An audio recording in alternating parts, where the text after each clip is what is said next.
Welcome back to Chow Time Pods. Your host, Ray. We have a video today from Alexander Grace.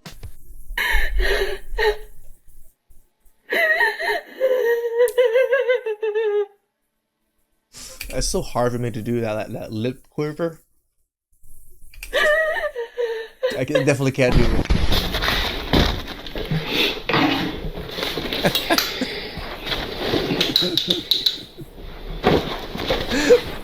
I love this guy. The way his videos are just so simple. It's just him setting up and doing these things are so true.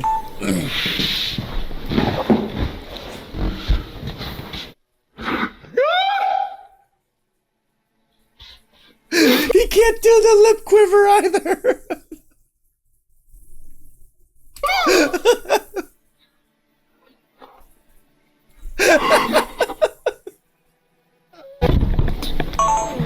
That lip quiver thing is hard. What's so brutal about that is that there's no exaggeration. That's there isn't. Absolutely what happened. He's quite literally just doing the exact thing that she did, setting up the lighting and the tripod. And even if she didn't originally intend to cry, like she's just filming content and then the tears came spontaneously, she still made the conscious decision to post this highly emotional episode online so that strangers... I've told you guys this. There's been some episodes where I've gotten emotional and teared up a bit. You guys don't see those episodes because I didn't put those out there. Comment on it. That is just so hard to relate to. As a man, has it ever occurred to you to film yourself crying or to post a video? You know what? There was one episode when I was talking deeply about mom in one particular episode and I just got a little teary-eyed. I think that was the only one, but that was because it was a longer video and mom's subject came up in the middle of it. But other than that, I've never made a video just subjecting moms just for me to fucking cry or something. That's kind of ridiculous. Of you crying for social media for people to look at? Women they're just a different species. My favorite really question to ask women when they're it's really... like, they're gonna cry, but then you gotta wait. Is anybody looking? Make sure you're looking, right? Making sure I'm sad. Be upset. It's a bit of a dick move. So you have to pick your timing. But ask her why she's crying. They don't like being asked this question, but because they don't know. To get clarity on it because it shifts the focus away from the emotions back onto the content. And it's also good data gathering because often the reason that you think that she's crying is not actually the real reason she's crying. Like for this woman, her motivations are highly suspect because, it's on social media. So who knows what her intentions were. But you probably noticed that even for regular women, if they've lied to you or mistreated you in some way, they've cheated on you, maybe, you often find them crying. And a lot of men falsely imagine that the reason why they've got so many tears is because of the guilt. The woman's just feeling so bad.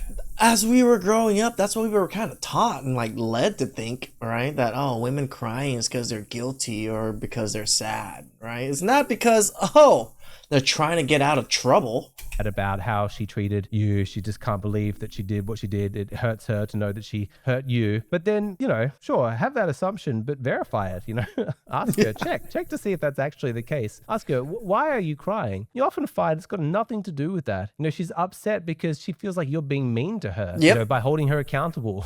She feels sorry for herself because she got caught. She's not crying for you at all. Even if she's done something wrong to you, Well, remember, modern women is about me. Like, I'm in trouble. They don't care about you. Crying because she feels bad for herself. That's a brutal one, man. But don't assume that you know why a woman is crying. Her real reasons might shock you. I did bad. Why did you do bad? I spent lots of money.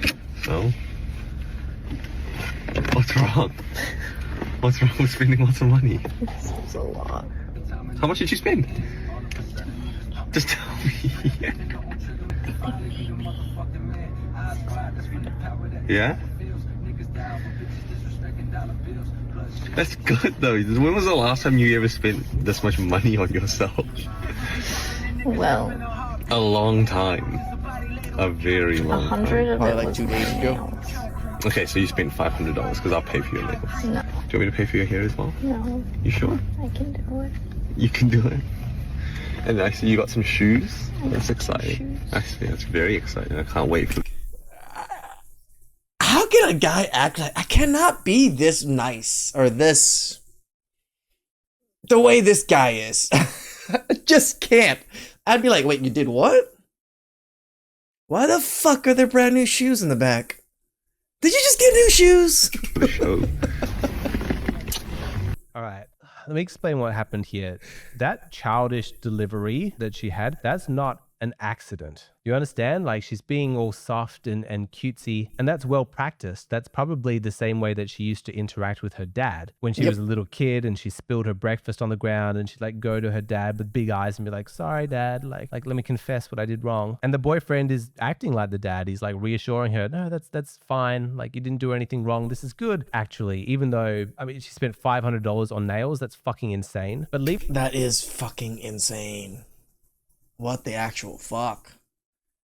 What did you get literal diamonds encrusted into them or something? Leaving the money aside, I want you to think about the dynamic between the two of them, because just when you watch her facial expressions and the way that she's kind of relating to him through all of this, you can see this is not a conversation between equals. She's speaking to him and looking at him like he's her parent, he's her guardian, you know, he's the authority in her life, because she wants permission from him to say that what she did was okay, that it was fine that she spent so much money. She's seeking forgiveness from him because he is the authority. And what do we say? Women are children. They don't grow past 16, right? They act like children, and they are children. You must treat them like children. So that's the dynamic. That's the trade-off, because in doing so, in placing him in that position, she's acknowledging his place at the top of the hierarchy. Husband, you are the leader and I bow down to you. And judging from how he responds, like the way that he's, you know, kissed her and just speaking to her throughout the entire thing, he obviously likes that. And, you know, that makes sense. Why wouldn't he like that? He gets to be top dog. But then the question is, well, what does she get in return? You know, she the free stuff. gives him her subservience,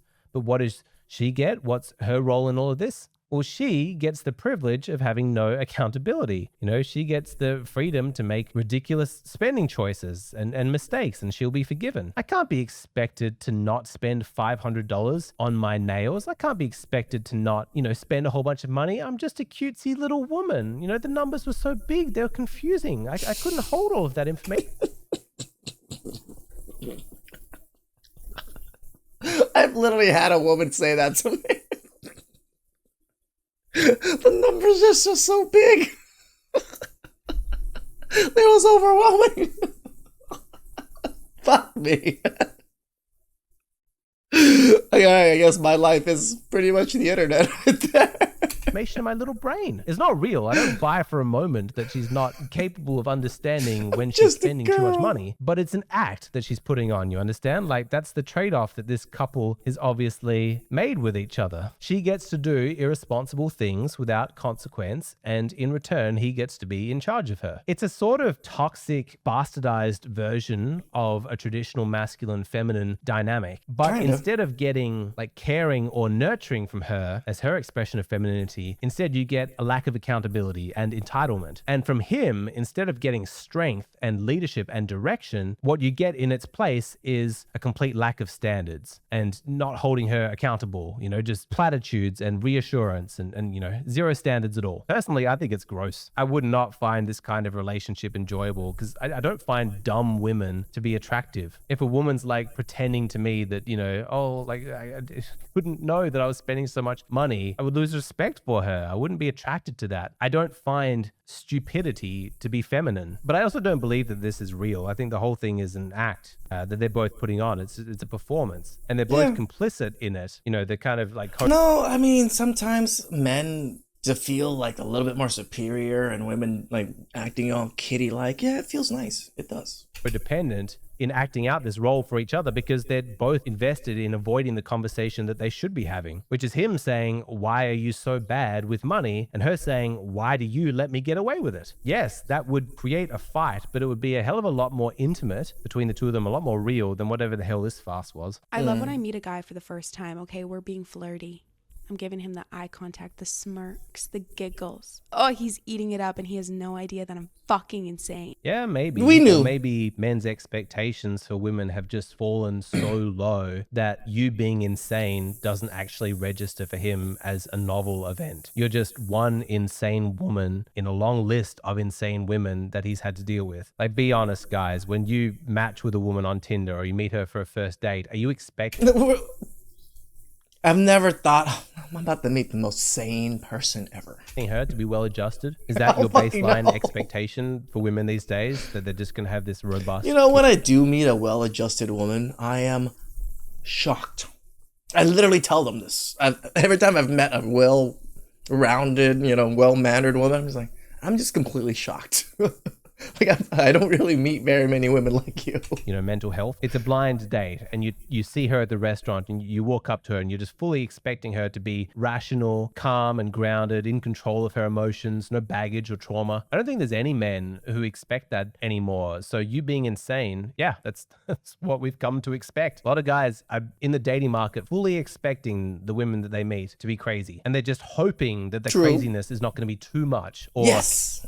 Now remember, it's that crazy hot scale. How much crazy can my scale handle? It's that unique brand of crazy that they are able to actually deal with. That's like a best case scenario for them. That's what they're hoping for. Men's standards are too low.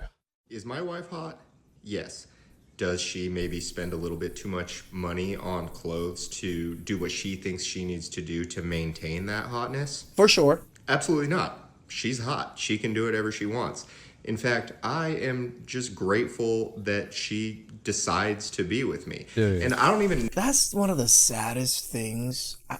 I actually felt this way in my marriage. I always thought I was kind of an ugly duckling. I didn't have much charm or charisma or anything. So when I got with my ex-wife, I thought, hey, she's better looking than me. She has double D's. I liked how my ex-wife looked. And so I was like, man, she picked this guy? Lucky me, right? That's how I've always felt. And I think a lot of men kind of feel that way because the way society makes us feel about ourselves makes us feel that way. Like, we just feel we're not valuable until something that we see as valuable picks us, in a sense.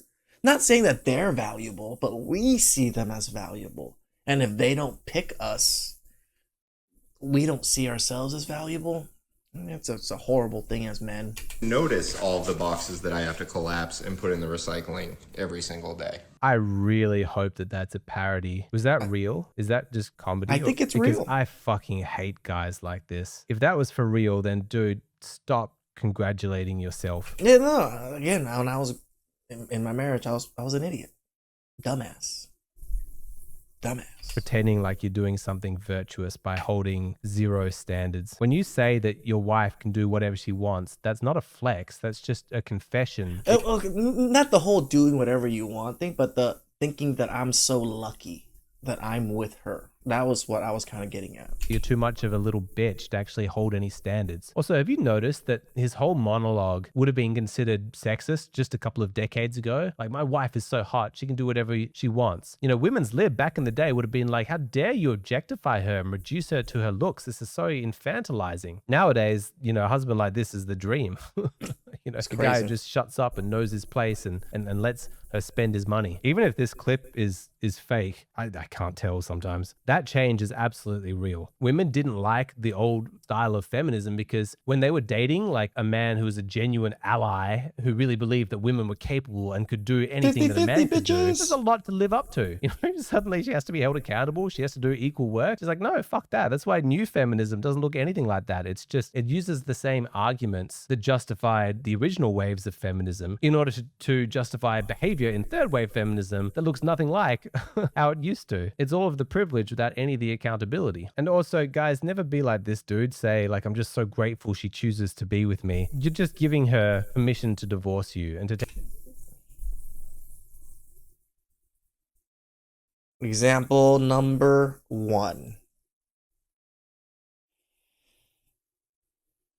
Alex wasn't wrong. take advantage of you. You're like admitting that you're less than her. How do you think that's going to work out? Do you think she's going to be grateful? Do you think she's going to be attracted to that? She's going to respect you? No, she's going to divorce you, steal half of your stuff or more, and she's going to feel justified in doing so. Because why wouldn't she feel justified? She's special, you're not.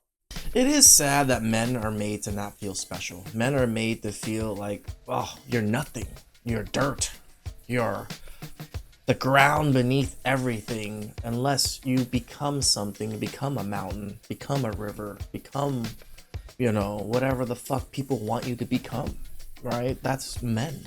Men, we conform to what others want from us, right? It doesn't matter if we truly want to choose our own path or not. To choose our own path is still conforming to what others want, because you have to create things what others want. A life of service. Please like, subscribe, comment down below. I really appreciate that. And catch you guys next time.